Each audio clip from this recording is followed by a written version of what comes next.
श्रीभ्यः ॐ नमः श्रीभ्यः। जय श्री ओम नमः श्रीभ्यः। नमः श्रीवर्धमानाय निर्धूतकलिलात्मने सालोकानां त्रिलोकानां यदि विद्याधर्गुणायते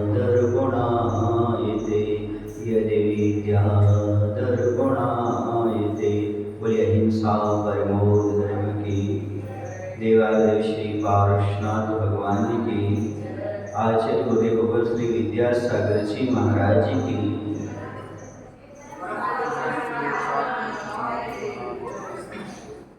नरक गति का वर्णन। सबसे पहले हम ये समझेंगे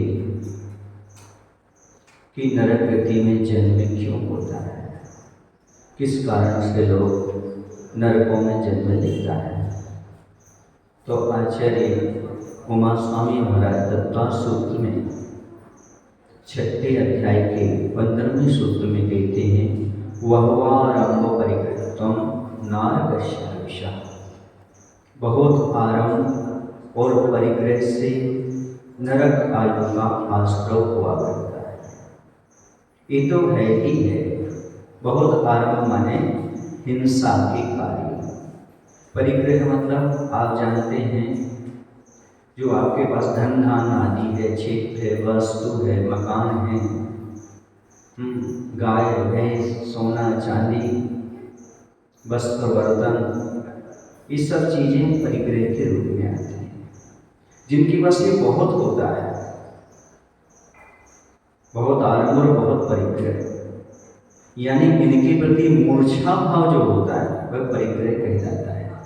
मम इदम अभिप्राय मात्रम व संकल्प परिग्रह, ये मेरे हैं इस प्रकार का संकल्प करना परिग्रह है। मैं और मेरे मन का भाव ही परिग्रह है। इन बाह्य वस्तुओं में मूर्छा भाव होना परिग्रह है। तो बहुत आरंभ और बहुत परिग्रह से नरक आयु मिलती है। इसके साथ साथ और भी है, निरंतर मिथ्यात्व का सेवन करने से, हिंसादि क्रूर परिणामों में, क्रूर कर्मों में निरंतर प्रवृत्त रहने से, मरते समय अशुभ लेशाएं होना, कृष्ण नील और कापुत लेशा के साथ मरण करना, रौद्र ध्यान, हमेशा रौद्र ध्यान बना रहना, अति तीव्र क्रोध आदि कसाय करना, इनके माध्यम से नरक गति में जन्म लेना पड़ता है। अब हम समझते हैं कि संसारी जीवों को 4 गतियों में विभाजित किया गया है। 4 गतियां हैं, नरक गति, त्रियंच गति, मनुष्य गति और देवगति। सबसे पहले अपन देखेंगे कि गति किसे कहते हैं। तो जिसके द्वारा या जिसके उदय से आत्मा भवांतर को जाता है उसे गति कहते हैं। या गति नाम कर्म के उदय से जीव को प्राप्त होने वाली जो अवस्था विशेष है उसका नाम गति है। यहाँ पर बात कही जा रही है नरक गति। नरक गति किसे कहते हैं? जिसका निमित्त पाकर के आत्मा नारक भाव को प्राप्त होता है उसे नरक गति कहते हैं। यही हम कह सकते हैं कि पाप कर्मों के फलस्वरूप अनेक प्रकार के असह्य दुखों को भोगने वाले जीव नारकी कहलाते हैं और उनकी गति को नरक गति कहते हैं। नारती नारकी, जो परस्पर में रत नहीं है, अर्थात परस्पर में प्रीति नहीं रखते, उन्हें नरक कहते हैं और उनकी गति को नरक गति कहते हैं। जो नर अर्थात प्राणियों को काटा अर्थात गिराता है, पीसता है, दुख देता है, उसे नरक कहा जाता है। सीधी सी बात है, यहाँ कोई मनुष्य त्रियंच हैं, वो पाप करते हैं, उन पापी जीवों को जहाँ जाकर के दुख भोगना पड़ता है उसका नाम नरक गति हुआ करता है। वहाँ पर किसी को किसी से कोई प्रीति, कोई प्रेम नहीं, परस्पर में हमेशा युद्ध छिड़ा रहता है, लड़ाई झगड़े बने रहते हैं। जो यहाँ पर समाज में रह करके, परिवार में रह करके हमेशा क्रूर परिणाम बना करके लड़ाई झगड़े करते रहते हैं, बहुत आडंबर परिग्रह करके उमर करके कहाँ जाते हैं? नरक में जाकर के तब उठाते हैं। यहाँ पर प्रश्न ये उठता है कि आपने 4 गतियां बताई, तो 4 गतियों में सबसे पहले नरक का वर्णन क्यों किया? इसलिए किया सबसे पहले कि नारकियों के स्वरूप का ज्ञान होने से भय उत्पन्न होगा, संसार से पापों से भय उत्पन्न होगा। जब संसार और पापों से भय उत्पन्न होगा तो 10 लक्षण धर्म में प्रीति हो जाएगी और मुनि धर्म को पालन करने में बुद्धि लग जाएगी और लगेगा कि ऐसे पाप हमें नहीं करना जिससे हमें नरक जाना पड़े। इसलिए छेड़खाला ने भी सबसे पहले किसका वर्णन किया? नरक गति का। और यहाँ पर भी हम नरक गति का पहले वर्णन कर रहे हैं ताकि ऐसा समझ करके हमें नरक गति को समझ करके पाप से बचना है, कसायों से बचना है, बहुत आरंभ हिंसा आदि के कार्यों से बचना है, परिग्रह से बचना है, हरि परिग्रह है उसका दान पुण्य आदि में लगाना है। इसलिए सबसे पहले नरक गति का वर्णन किया जाता है। सब लोग नरक से डरते हैं। कुछ लोग तो ये कहते महाराज जी हमारा परिवार नरक जैसा हो गया। क्यों? आरंभ परिग्रह के कारण, हिंसादी परिणाम के कारण, एक दूसरे प्रेम ना होने के कारण इसी को नरक बोलते हैं। जिस घर में प्रेम ना हो उसे क्या बोलते हैं? नरक के समान। कभी नारकियों में कभी आपस में प्रेम नहीं होता, तो जिस घर में, परिवार में, समाज में आपस में प्रेम ना हो वही भी कैसे है? नरक जैसे। वह घर भी, वह परिवार, वह समाज भी नरक जैसा प्रतीत होने लगता है।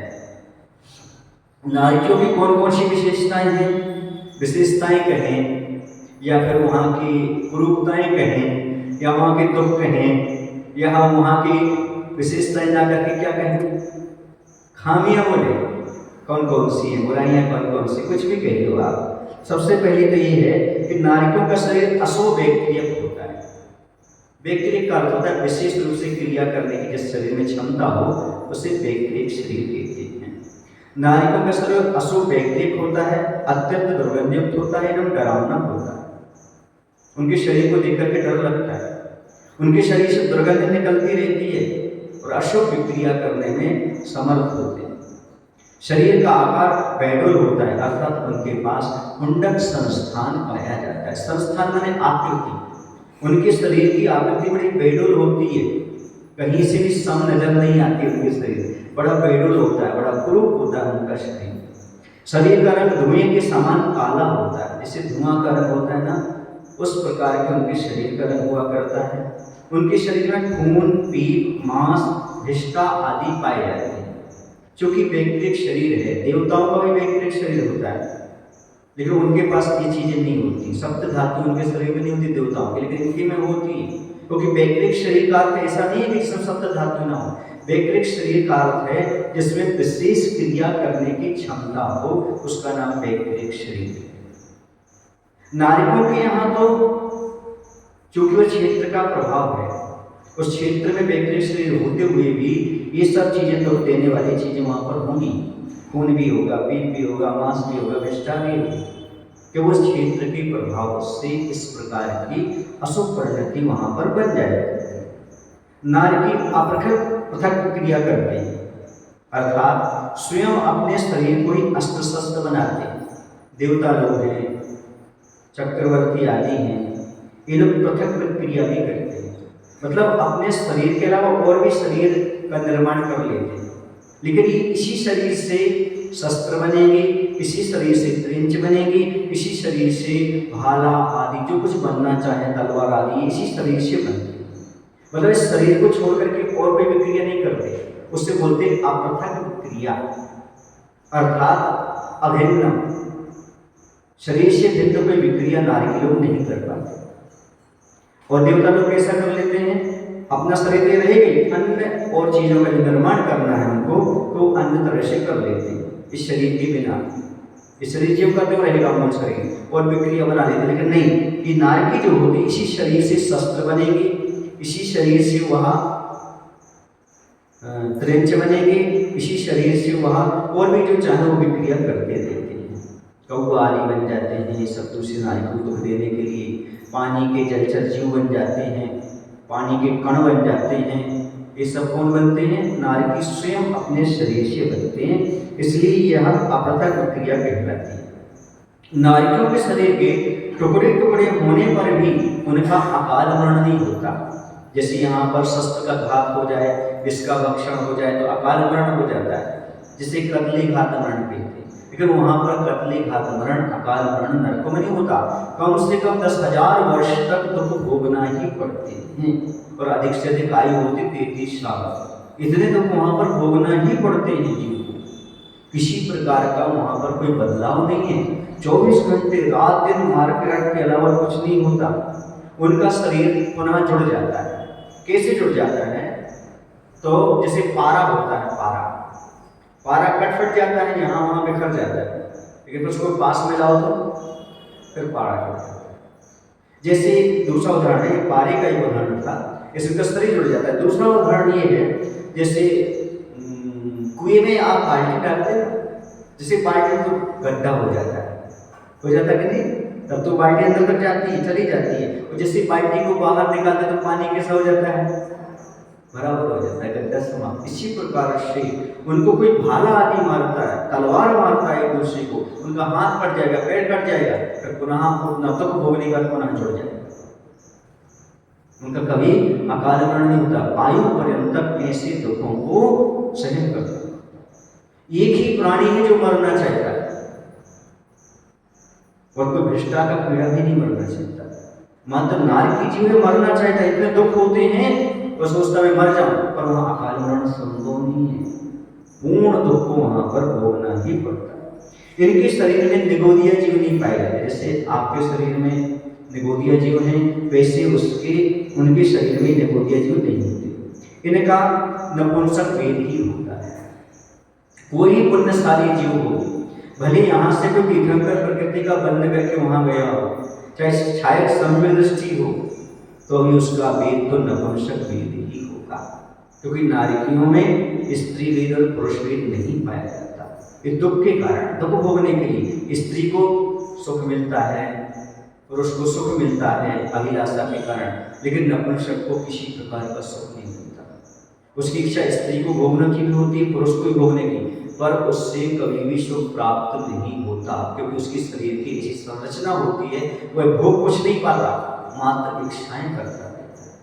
इसलिए दुख की अपेक्षा वहां पर मेरा सोच ये है, दुख भोगने के लिए ही वहां पर नपुंसक वेद हुआ करता है।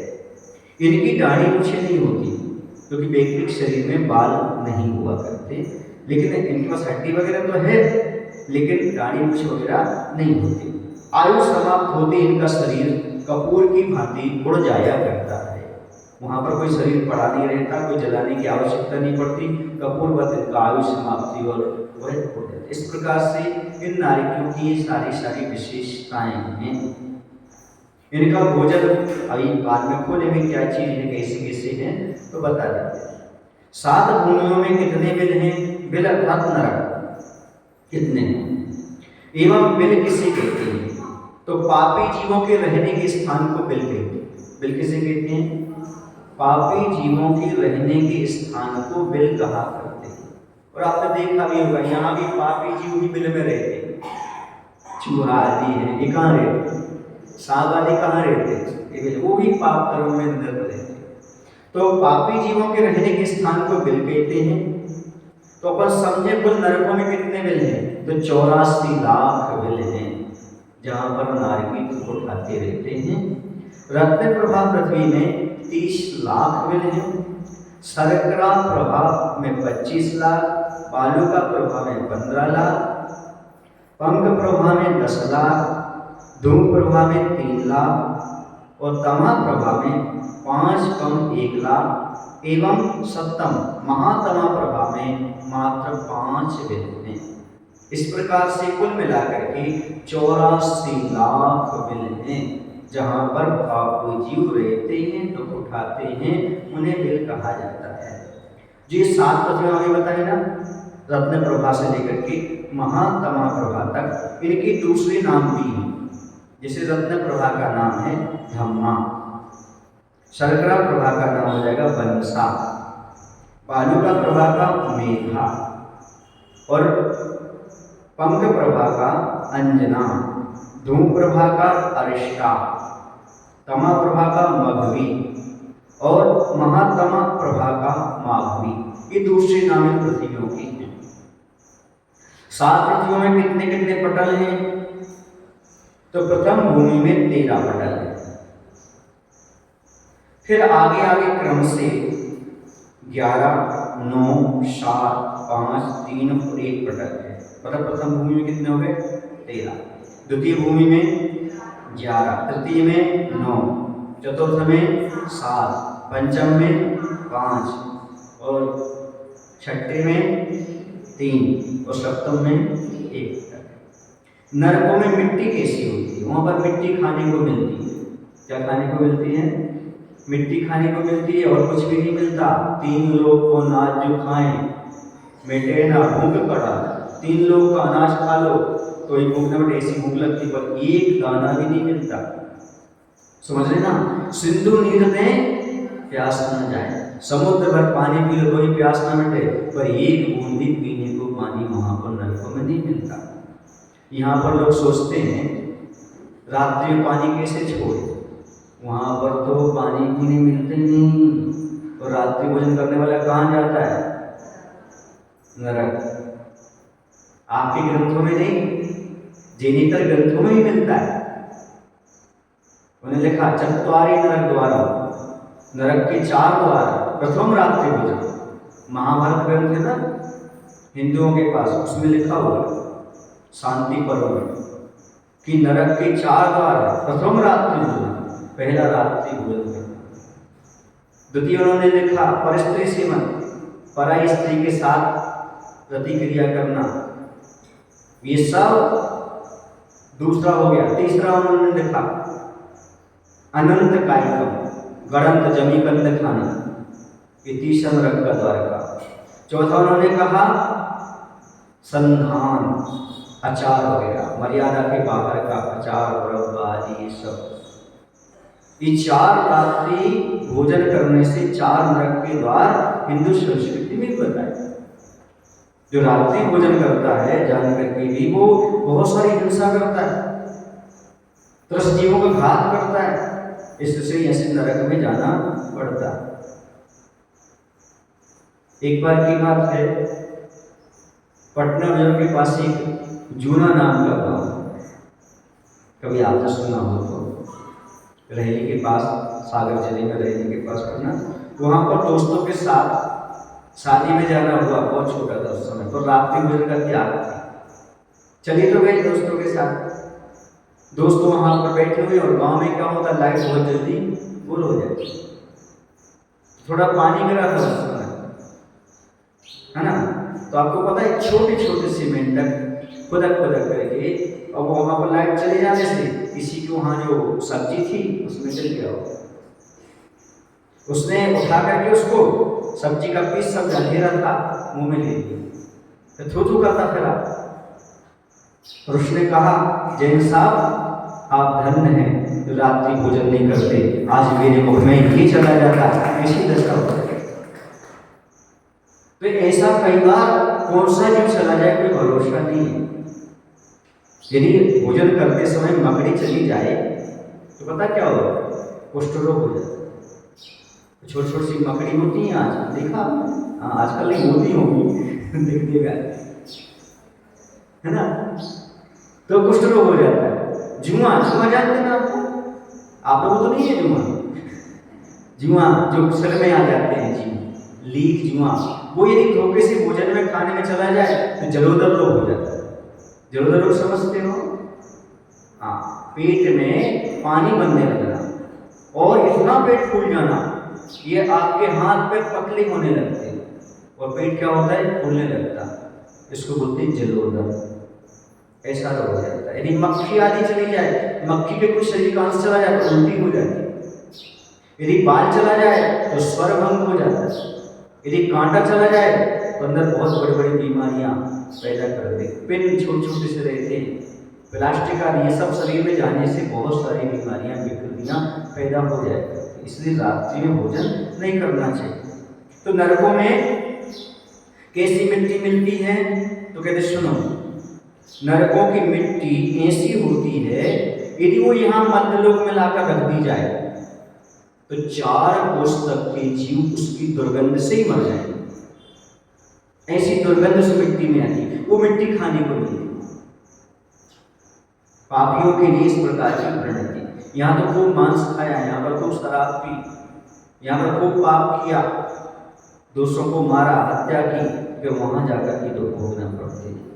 सुअर, कुत्ता, बकरी, हाथी, भैंस आदि की सड़े हुए शरीर की गंध आपने देखी होगी। गांव के बाहर जब कभी आप जाते हैं नदी किनारे, यहाँ पर ऐसे कलीवर पड़े रहते हैं, पशुओं की मृत शरीर पड़े रहते हैं, उनसे जो गंध आती है, उनसे भी अनंत बड़ी दुर्गंध वाली मिट्टी नरकों में हुआ करती है।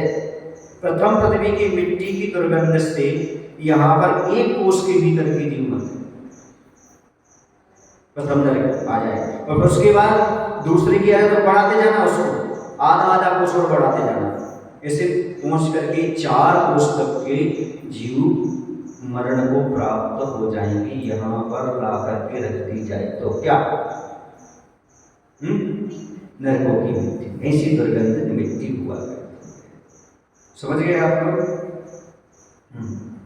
इन पृथ्वियों में रहने वाले नारियों की आयु कितनी होती है? अब तो उस मिट्टी में रहना भी है और दुर्गंध में रहना भी है। अभी तो आप 1 मिनट दुर्गंध है तो करके भग जाओ पक्ष में से। अगरबत्ती लगा लो, वहाँ कहाँ से अगरबत्ती लगाओगे? इत्र फुल लगा लो, कहाँ से लाओगे? परफ्यूम लगा लो, कहाँ से लाओगे? ये परफ्यूम तो नरक ले जा रही हो, कहाँ ले जा रही? ये जो क्रूर हिंसा के माध्यम से जो सौंदर्य प्रसाधन है वो यहाँ पर लगा लो, वहाँ पर कुछ नहीं मिलना, और तो सब दुर्गंध में ही जीवन व्यतीत होना है। इन पृथ्वियों में रहने वाले नारियों की आयु कितनी होती है? हम उत्कृष्ट आयु लें तो प्रथम पृथ्वी में 1 सागर, द्वितीय पृथ्वी में 3 सागर, तृतीय पृथ्वी में 7 सागर, चौथी पृथ्वी में 10 सागर, पांचवी पृथ्वी में 17 सागर, छठी पृथ्वी में 22 सागर और छठी पृथ्वी में 33 सागर। ये उत्कृष्ट आयु है। हम जघन्य आयु लें तो क्रम से 10,000 वर्ष पहले नरक की, दूसरे की 1, तीसरे की 3, चौथे की 7 सागर, पांचवें की 10 सागर, छठे की 17 सागर और सातवें की 22 सागर। इस प्रकार से जघन्य आयु हुआ करती है। इतना दुख तो वहां पर भोगना पड़ेगा, कम से कम 10,000 वर्ष तक तो नरक पहुंच गए तो दुख तो भोगना ही भोगना पड़ेगा। ये अब अभी आपके लिए कितना दुख है? राई के बराबर दुख है, मौसमी दुख है। और कुछ लोग यहाँ के दुखों से घबरा कर आत्महत्या कर लेते और आत्मघाती महापापी होते, और नरकों में जाकर देखो कैसा। अरे जो आत्महत्या करते उन्हें सोचना चाहिए कि भैया कर्म के उदय में सब दुख मिल रहे हैं, आत्महत्या करने से क्या होगा? कर्म थोड़ी छूट जाएगा, कर्म तो परभोग में भी साथ में जाएगा। जिसके कारण दुख मिल रहे हैं उन कर्मों को नष्ट करो, आत्महत्या करने से कुछ नहीं होगा। आज के विद्यार्थियों की थोड़ी सी असफलता हुई, आत्महत्या की ओर बढ़ जाते हैं। जॉब नहीं लगी, आत्महत्या की ओर बढ़ जाते हैं। लड़की और लड़के का आपस में प्रेम संबंध रहा, बिगड़ गया, आत्महत्या कर दी।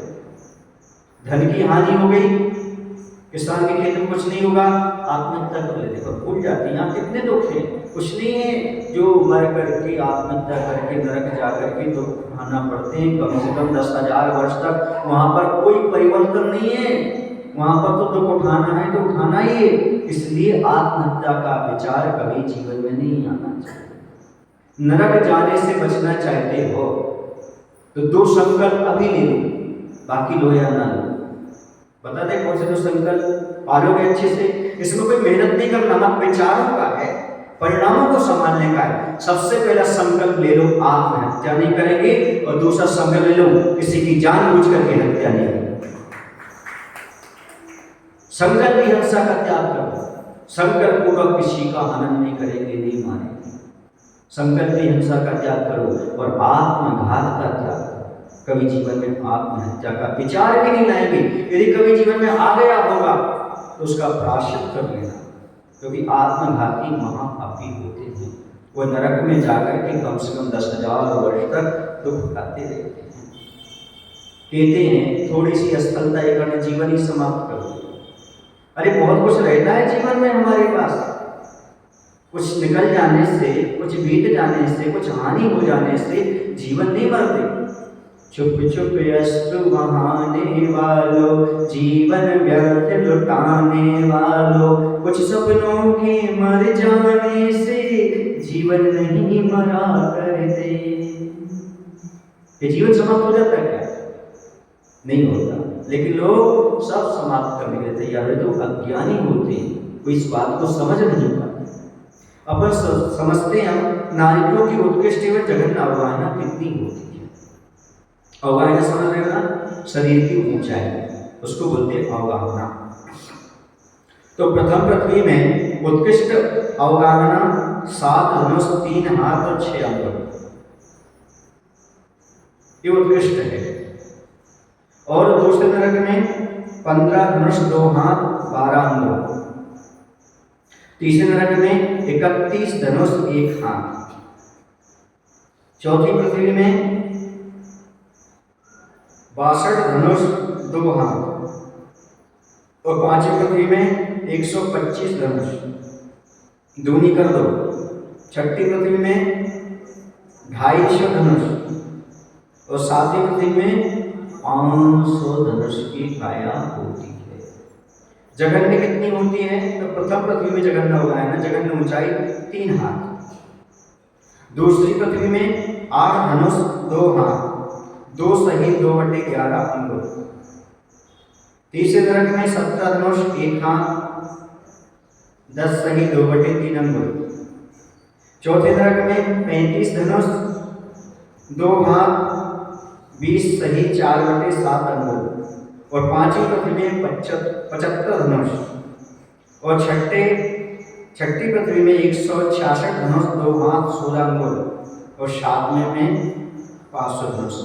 सातवें नरक में एक सी अवगाहना होती है, 500 धनुष से कम नहीं होती। उत्कृष्ट भी उतनी और जघन्य भी उतनी हुआ करती है।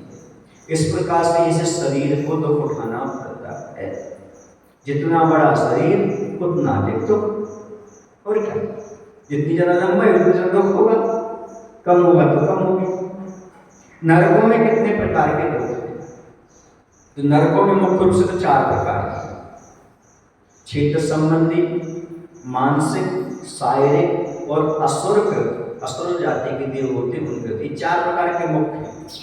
फिर भी परस्पर का भी दुख होता है, रोग संबंधी दुख होते हैं, भूख प्यास के होते हैं, ऐसे और बहुत सारे दुख हो जाएगा। सबसे पहले पर समझते नरकों के क्षेत्र संबंधी दुख कौन कौन से हैं। आपके यहाँ क्षेत्र अच्छा है, वातावरण अच्छा है, आप तो उत्तम देश में रह रहे, उत्तम संगति आपको। नरकों के देखिए क्षेत्र की व्यवस्था कैसी। कुछ लोग कहते महाराज हमारा मकान ऐसा है, ऐसे है, वैसा है, हमारे पास जमीन नहीं है, और हमेशा रोना रोते रहते, आप और ध्यान करते रहते। उनके लिए समझना है कि क्षेत्र संबंधी दुख क्या है। नरकों में बिलों में गहन अंधकार रहता। आपके यहाँ लाइट रहती है, व्यवस्था है। वहां पर तो हमेशा अंधकार बना रहता है।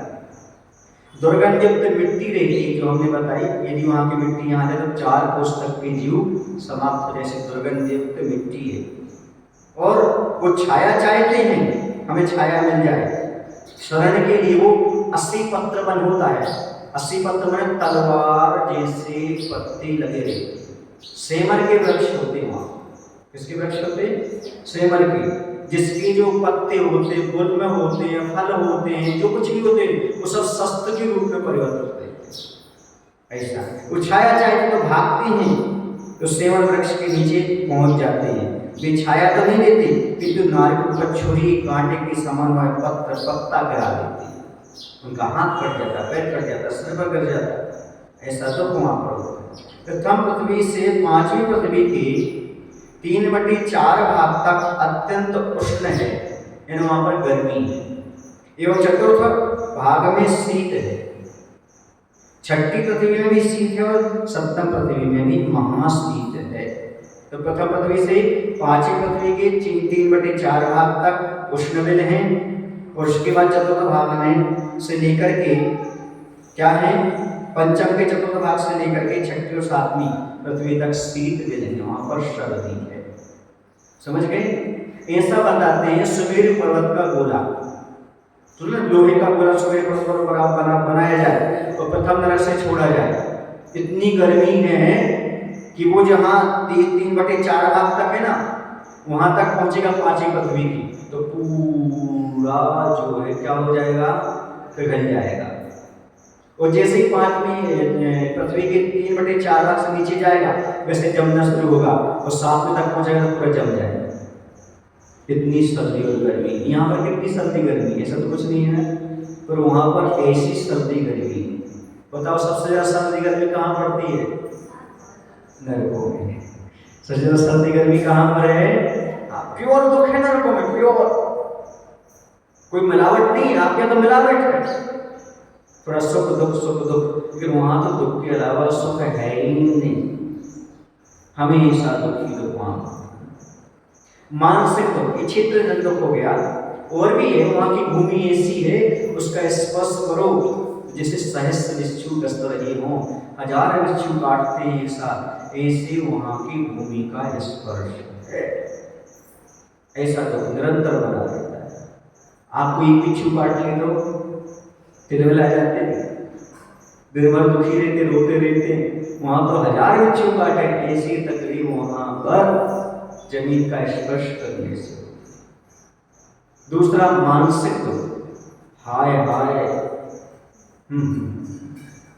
जब वहां पर उनको जाति स्मरण होता है, मालूम पड़ता है कि भगवान और को अधिज्ञान तो होता है उनके पास, मैं कैसे आ गए यहाँ नरक में, तो क्या कहते हैं, हाय हाय पाप करने को वैसे हम इस भयानक नरक में पड़े हैं, हमने बहुत सारे पाप किए हैं। क्योंकि नरक कौन जाता है?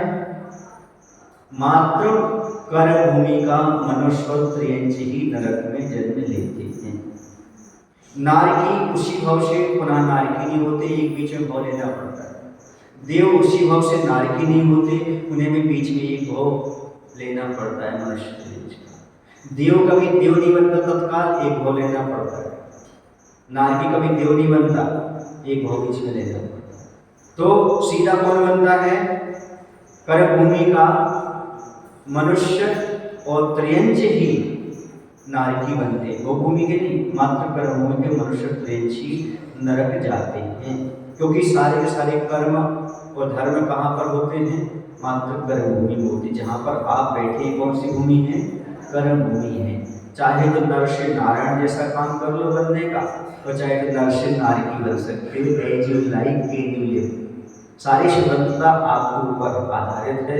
आप नर से नारायण बन सकते हो, नर से नारकी बन सकते हो। तो इस प्रकार का भयानक, एक बात ध्यान रखना, अभी आप दूसरे को मानसिक पीड़ा दे रहे हो किसी न किसी कारण से, हाँ, चाहे आपके परिवार के हो, चाहे पति हो, चाहे पत्नी हो, उन्हें मानसिक पीड़ा हो रही है, तो निरंतर आपको कर्म का बंध हो रहा है। उस मानसिक पीड़ा से छुटकारा दो, खुद को भी और दूसरे को भी, वरना नरक आयोग की आश्वास नहीं बच्चों की। यहाँ कितना दुख है उसको, वहां नरकों में देखो जाकर कैसा दुख उठाना पड़ेगा। इसलिए जैसा जिसका भी वर्तमान में अभी का तो चुका लो, पर भव में नारकी बन करके न चुकाना पड़ेगा। समझ रहे हैं ना? इसलिए आपस में जो भी संबंधी हैं, परिवार के, समाज के जो कुछ भी हैं, उन सबको मानसिक पीड़ा देना बंद करो, टॉर्चर करना बंद करो। जो केस पड़े हों आपके, उन केस को समाप्त करो। नरक से बचना चाहिए, तो वरना वो भी परेशान, आप भी परेशान। ये सब परेशानी से ऐसे क्रूर परिणाम होते हैं, ऐसे कर्म के बंद होते हैं कि नरक में जाकर के हमें दुख उठाना पड़ता है।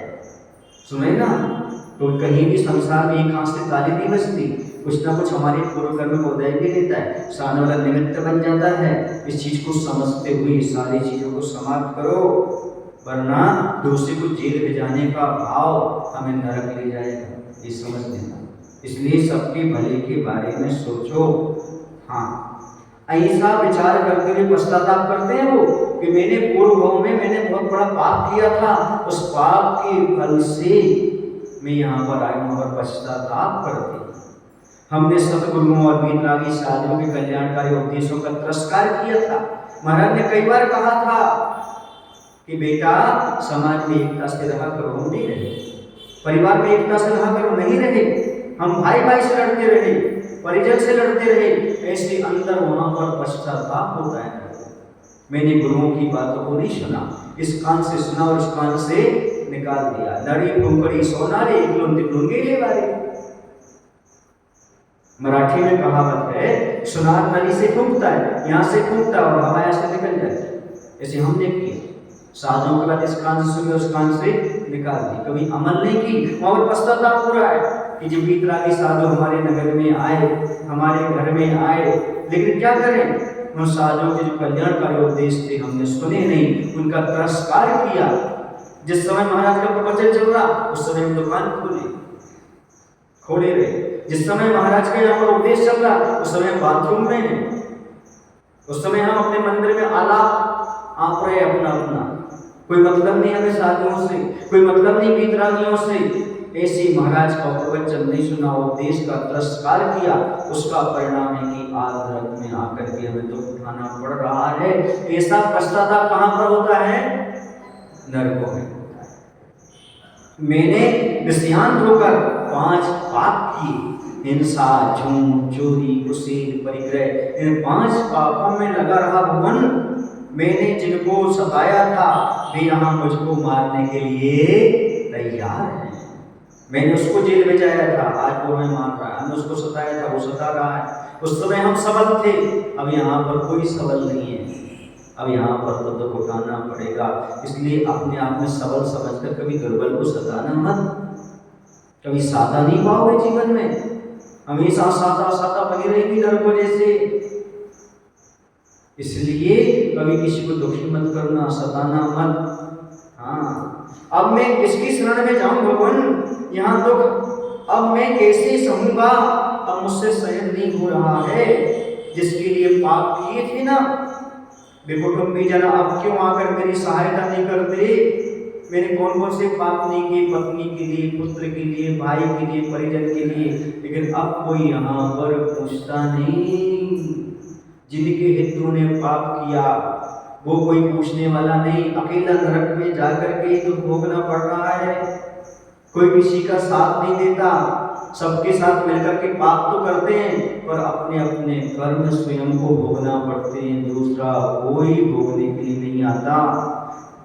जिनके लिए पाप किया, सब कुछ किया, वो सब वहां पर वही मुंह जुड़ा रहे हैं, हम यहाँ पर नरकों में पड़े हुए हैं। इस संसार में धर्म के अतिरिक्त अन्य कोई सहायक नहीं है। इस प्रकार निरंतर अपने पूर्वकृत पापों का पश्चाताप करते रहते हैं। एक बार आचार्य भगवत से पूछा, आचार्य जी नरकों से निकलने वाला जो जीव होता है वो संगी पंचेंद्रिय गर्भजी क्यों होता है? एक इंद्रिय में जन्म क्यों नहीं लेता, 2 इंद्रिय में जन्म क्यों नहीं लेता, सम्मोचन क्यों नहीं होता? अगर संगी पंचेंद्रिय त्रेंची क्यों होता है? ये संगी पंचेंद्रिय गर्भजी क्यों होता है? चाहे त्रेंची या मनुष्य हो, लेकिन गर्भजी क्यों होता है और संगी पंचेंद्रिय क्यों होता है? तो आचार्य ने उत्तर दिया, नरकों में पश्चाताप करता है। क्या करता है? हे भगवान मैंने ऐसे ऐसा पाप किया, उस पश्चाताप के फलस्वरूप वह संगी पंचेंद्रिय गर्भज बनता है, चाहे त्रेंच बने और चाहे मनुष्य बने। ये सब वहां पर पश्चाताप, इसलिए कहेगा भैया अभी पश्चाताप कर लो, अभी प्रायश्चित कर लो, अभी पाप धो लो, अभी कम से कम अपनी कसाय को कम कर लो, अभी इच्छाओं को मार दो, वरना नरकों में जाकर के इस प्रकार का शरीर पीड़ा सहना पड़ेगी। गुरु तो उपदेश दे रहे हैं, गुरु को तो काम ही कहें सीख गुरु करुणाधार। अब आप क्या धारण करके सुन रहे हैं ये आपके ऊपर डिपेंड करता है। गुरु तो अपना कहीं करके चले जाएंगे। तीसरा है शारीरिक दुख। नारियों का उपवास जन्म होता है, उपवास सैया होती है क्योंकि देव नारियों का उपवास जन्म होता है। यहाँ माता पिता की आवश्यकता नहीं पड़ती, एक उपवास सैया होती है, उसी पर जन्म हुआ करता है। उपवास स्थान नीचे की भूमि पर नहीं है, ऊपर के भाग में ऊंट की मुख की आकार की, ऊंट आदि होते ना ऊंट, हाँ उनके मुख की तरह है। वहां जन्म लेकर अंतर्मुहूर्त में जन्म लिया और अंतर्मुहूर्त मतलब एक समय से लेकर के 48 मिनट के भीतर ये अंतर्मुहूर्त है। भीतर मतलब कितना भी होगा वो ऐसा। तो पर्याप्तियां पूर्ण करके उपवाद स्थान से च्युत होकर के उल्टी नरक भूमि में, अब क्या होता है वहां नरक भूमि में, वहां पर 36 प्रकार के शस्त्र उल्टे गड़े रहते। कैसे? जैसे तलवार होगी तो ऐसे नीचे उसका मत्था होगा, नुकीलापन ऊपर होगा। भाला होगा, भाला का नीचे नुकीलापन ऊपर होगा। ऐसे 36 शस्त्र, जैसे हम कह दें तो क्या बोलते हैं उसको, 20 रुपये की सही है, देखिए आपने 20 रुपये भाई की, तो वो बाणों की सही आप जी, ऐसे शस्त्र गड़े रहते हैं 36। तो पहला स्वागत नरकों में क्या होता है, जैसे वो जन्म लेता है ना, फिर उस वहां जाकर के ये उछलता है ऊपर, उछल के उन शस्त्रों पर गिरता है, पूरे शस्त्र उसके शरीर में गिर जाते हैं। नरक का पहला दुख ये सुने कैसा स्वागत होता है पहला, 36 शस्त्रों पर गिरना, ऊपर उछल के, फिर एक आध बार नहीं, ऐसा उल्लेख नहीं मिला एक आध बार, कई बार उछलता है, कई बार गिरता है। और कितने वजन तक उछलता है और कितने तक गिरता है ये तक बताया आचार्यों ने। केवल भगवान ने अपने ज्ञान से जाना और बताया उसके मध्य गिरकर प्रथम पृथ्वी वाले 7 योजन 3 सही 4 कोष तक उछलते, अर्थात 31 सही 4 कोष ऊपर उछलते। आगे की भूमियों में दूने दूने उछलते, अर्थात अपन लगा ले तो दूसरी पृथ्वी कितनी हो जाएंगे, 62 सही 1/2 कोष, तीसरी पृथ्वी में 125 कोष, चौथी पृथ्वी में 250 कोष, पांचवी पृथ्वी में 500 कोष, और छठवीं में 1000 कोष, एवं सातवीं पृथ्वी में 2000 कोष ऊपर उछल कर शस्त्रों पर गिरते हैं। एक योजन में 4 कोष होते हैं। एक योजन कितने का होता है, 12 किलोमीटर। सामान्य योजन ले तो कितने का, 12। इस प्रकार उछलता और गिरता है। इसका क्या होगा, 3 किलोमीटर का मान लें अपन, कितने का मान लें, है ना, एक कोष कितने का मान लें, 3 चौको 12, 3 किलोमीटर एक कोष। अब बताओ इतने कोष तक उछलता है, मतलब 2000 कोष तक उछलता है, तो नीचे गिरता है। ऐसा पहला दुख वहां पर शुरू हो जाता है। अब शारीरिक दुख में क्या बनता है, कितने दुख होते हैं, कितना कटना बिटना बितना, ये सारे असुर कृत दुख। असुर जाति के देव होते हैं, वो तीसरी पृथ्वी तक बढ़ाने जाते हैं। सुने ना, जैसे यहाँ पर बढ़ाने वाले हैं ना, 2 व्यक्ति लड़ना रहे हो तो जबरदस्ती को लड़ा देते हैं, इसने तुम्हारे साथ ऐसा किया था, इसने तुम्हारे साथ ऐसा किया था, ऐसे करके आपस में लड़ा देते हैं। कुछ पर वहां भी ये असुर कुमार जाति के देव, सारे नहीं होते असुर कुमार जाति के देव, असुर कुमार जाति में भी क्वालिटी होती है जो बढ़ाने वाले होते हैं, वो अम्बावरीश जाति के होते हैं। कौन से होते हैं, अम्बावरीश, वो जाकर के बढ़ाते हैं। तो तृतीय पृथ्वी तक असुर कुमार जाति के देव नारियों को उनके पूर्व भाव के बैर का स्मरण कराकर परस्पर में लड़ने के लिए प्रेरित करते हैं। जैसे यहाँ पर आप लोग हैं ना, जैसे मेरा है, भैंस है, इनको आपस में लड़ाते हैं और आनंद मनाते हैं। कई जगह होता है, सब विदेशों में भी होता है, भारत में भी होता है। भैंसे को लड़ाएंगे, बैल को लड़ाएंगे और आनंद लेके लड़ाते हैं। ऐसे फूलों की लड़ा करके आनंद लेते हैं। तो ऐसा कभी मत करना, पशुओं को लड़ाकर आनंद मत लेना, वरना वहां जाकर के इस प्रकार की परिणति होती है। देव तो बनते हैं और गुरुदेव जैसा काम करते रहते हैं वहां पर। तो ये वहां पर नरकों में जाकर के तो उत्पन्न कराने वाले हुआ करते हैं। ऐसे दुखों से हमेशा बचना चाहिए। बताते हैं कि वहां पर जैसे माँ भी नरक गई, बच्चा भी नरक गया। तो यहाँ पर माँ क्या कर रही थी, काजल आंज रही थी आंखों, तो उसको बताएंगे वो दूसरी नारी या देव, देखो ये तुम्हारी आंखें फोड़ रही थी। तो वहां पर वो अधिकार ऐसे काम करता, उल्टा काम करता, हाँ इसने मेरी आंखें फोड़ी, और उस माँ के जीव को मारता, तो ये उसको मारता। ऐसा चलता रहता है। ये स्थितियां ऐसी प्रणति वहां पर पूरा का पूरा उल्टा रहता है। उनके पास वो ज्ञान ऐसा ही काम करता है। इसलिए इस चीज को समझने का प्रयास करो। 5वां है परस्पर कृत दुख। नारी कभी शांति से नहीं बैठते, न दूसरे को बैठने देते। वे दूसरे नारी को देखते ही मारते हैं, उनके हजारों टुकड़े करके उबलते हुए तेल के कड़ाह में फेंक देते। तो कभी तप्त लोहे की पुतलियों से आलिंगन कराते हैं और कैसे कैसे दुख देते हैं, उसे तो केवली भगवान भी अपने मुख से नहीं कह पाते, कैसे कैसे दुख होते हैं। जो मांस भक्षण करते हैं उनके लिए कैसा, जो सत्संग का सेवन करते हैं उनके लिए कैसा, अपन कल बताएंगे आपके लिए इसमें कैसा कैसा दुख और होता है। बोली महावीर भगवान की जय। आचार्य विद्यासागर जी महाराज की